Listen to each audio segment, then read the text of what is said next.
It is good to come together for the purpose of co-creating. Do you agree? Yes. Taking thought beyond that which it has been before. You're doing that all the time, but in a forum like this, it is more noticeable. When together we move into a new place, we all know it, don't we? And it isn't just that you discover things that you didn't know before. It's that the combination of that which you are in your physical format and that which you are in your non-physical format forges out new territory.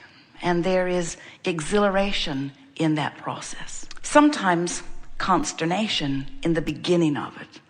In other words, when contrast causes you to ask for something beyond what you have, that expanding into a new place, if you're not knowledgeable of your worthiness and of your ability to create, could make you uncomfortable. In other words, to ask for something and have no way of knowing how to bring it about feels uncomfortable. But when you understand that you are the creator of your own reality, and that when you ask, it is the most natural thing in the world, and that, of course, you're asking often from a place of not having. It's why you're asking a sharpened soul. When you are asking from your place of not having, however, you have to find a way of muting or diluting or changing that vibration of, I don't have it, I don't have it, I don't have it, or you can't have it. So wanting with the knowledge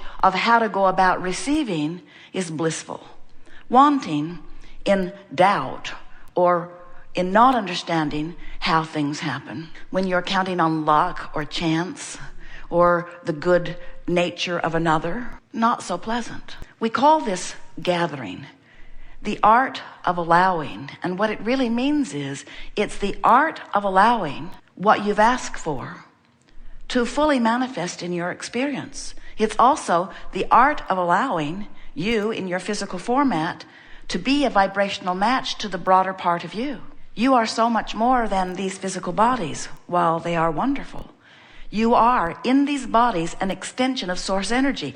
And while you are flesh, blood, and bone, you are much more vibration. You are energy.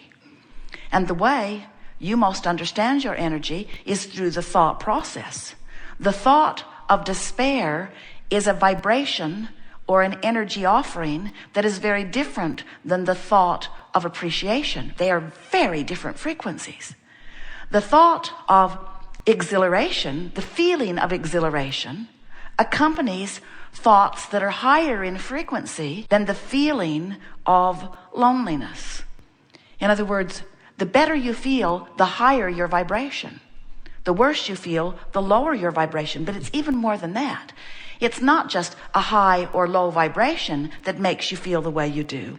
It's the relationship of that high and low vibration to your always high vibration as source energy beings. And that's the thing that most people don't quite understand. You were source energy. You were only energy before you became focused in this physical body. But even though now a part of that energy is focused in this physical body, the larger part of that energy is still vibrating and it's still high. So when you find thoughts and you teach them to yourselves until they become chronic or what you call beliefs, that vibrational pattern is always playing against the high vibrational pattern of who you really are. So the better job you do of allowing yourself harmony with that higher vibration, the better you feel. The worse job you do of allowing that harmony, the worse you feel. That's what your emotional guidance system is about. It's all about the guidance system itself. The emotions themselves are indications. They're not, your emotions don't make things happen. They just indicate what your vibrations are making or allowing to happen. See how it works? So if you are aware that you are source energy, and if you understand that source energy loves, and you have picked out some component of your society, maybe something up close and really personal, and you are not only not loving it, you are loathing it, that feeling of loathing, that feeling of hatred, that feeling of anger, those feelings, you know what we're talking about, you know how they feel. Those feelings are your indicator that you are not allowing alignment with who you are. Now, you certainly have free will to do that. And there are many of you who would say, yes, Abraham. And we are also justified in this perspective because that person did that, or that, or that, or failed to do that, or that, or that. So my negative emotion is proportionate to their behavior. And if I'm going to change my emotion, they need to change their behavior. Because I'm just having a knee-jerk response to the way they're behaving. Well, those knee-jerk responses are tiring, aren't they? Because you can't control the world. And further, as soon as you wrestle one of them to the ground and teach them the error of their ways and make them promise not to ever do that again, another one just like it shows up in your experience, because when you've been noticing it, it's active in your vibration. And when it's active in your vibration, law of attraction is going to continue to show it to you. Different places, different faces. But the same essence is going to keep coming to you over and over again as long as it's active in your vibration. So it turns out that you have the free will to allow any vibration that you choose. You can choose things that thrill you. You can choose things that make you furious. You can choose things that make you afraid. You can choose things that make you feel secure. They're all out there. It's a smorgasbord. It's a buffet of choices, and you have the free will to choose. We just want you to know that you have the free will to choose, and that you are choosing, and that the circumstances of any moment in time or any environment do not need to dictate your choices.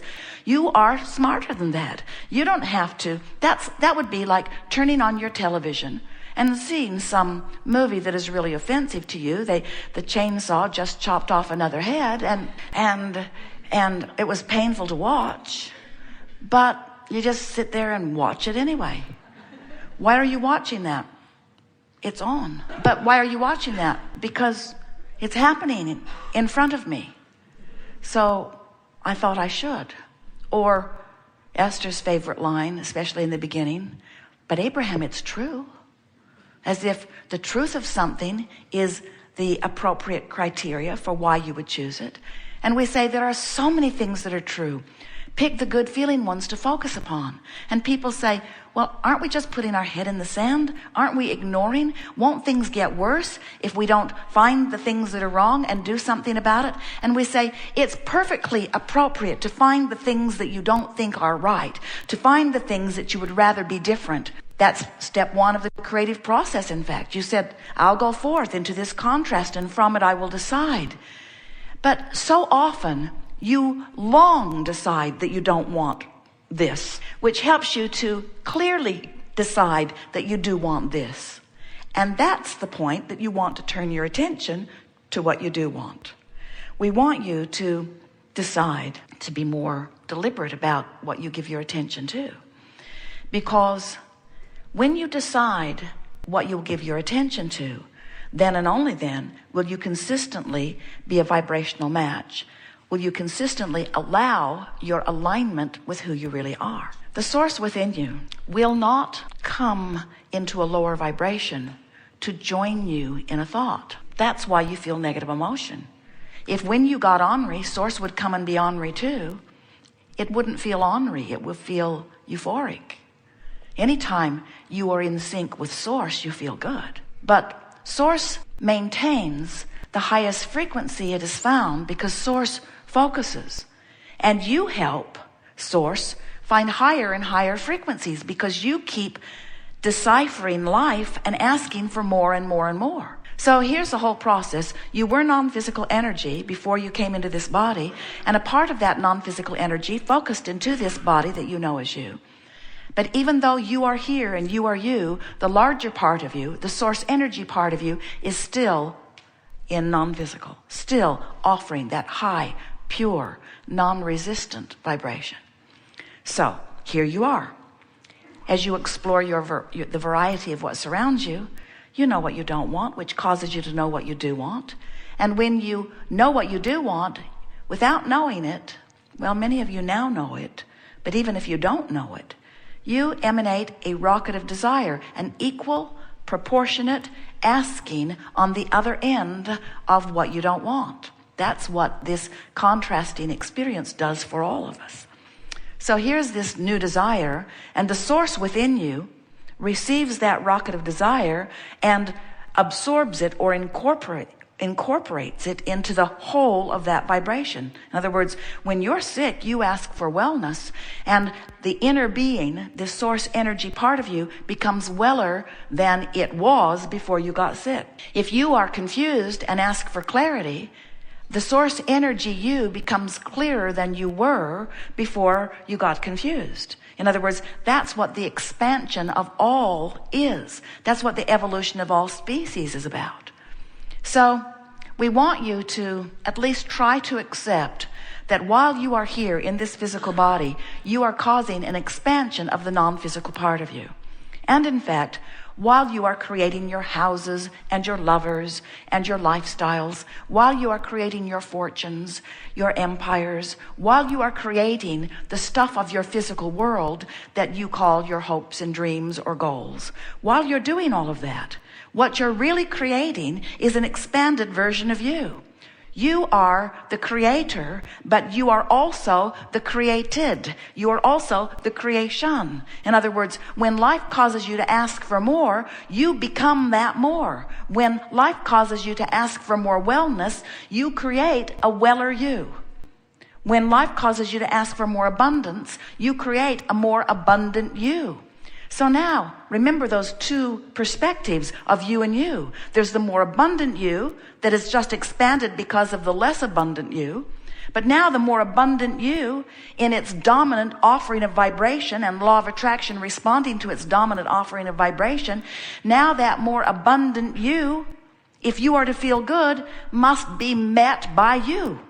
You can't let life cause you to become more abundant and keep beating the drum from your physical format of not enough money and ever feel good. And it's so interesting to watch you because your life keeps causing you to become more, but if you don't go, you feel worse. So much so that sometimes people say, I felt better before I knew I wanted that. I felt better before I met that person that inspired me to that new wanting. And we say, you can't hold yourself back. You have joined this creative process where step 1 says the contrast in your physical format will cause you to ask. Step 2 is the non-physical source energy part of you will absorb and become and integrate and morph that newly amended desire into the whole, will literally become that newly improved entity or state of being that law of attraction is responding to, and will eternally, because you are hooked to it vibrationally, call you toward it. And if you come, you'll feel good in the coming and great in the getting there. And if you don't come, you'll feel awful in the resistance of letting yourself be who life has caused you to become. You just can't live without expanding, and you just can't expand without needing to consciously keep up with your expansion. You're like a two-headed monster, and we mean that in the nicest of ways.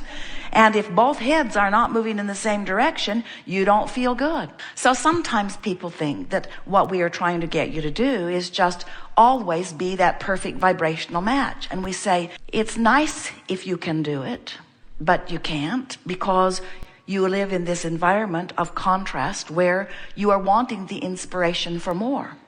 Some of you who have been listening to us for a while are beginning to understand that even in this non-physical beingness, there is still contrast which is causing expansion. But the contrast of the non-physical is so slight that from your physical perspective, it would be indiscernible. You could not even recognize it. But contrast exists in all environments. Therefore, expansion is an eternal equation. Contrast is what puts the eternalness in eternity. It's a good thing. So step 1 is contrast causes you to ask. Step 2 is the larger part of you absorbs the new asking and becomes it. And as law of attraction responds to that powerful becoming, you have a choice about what you do with step 3. And step 3 is you must become a vibrational match to the newly expanded being that you have become if you are to feel good. You don't have to do it. You can hold yourself apart from it. You know people like that. People who hold themselves apart from their expansion are ornery. They're often overwhelmed. They are frequently frustrated. And if they have really been doing a good job of holding themselves apart from it, they're angry a lot.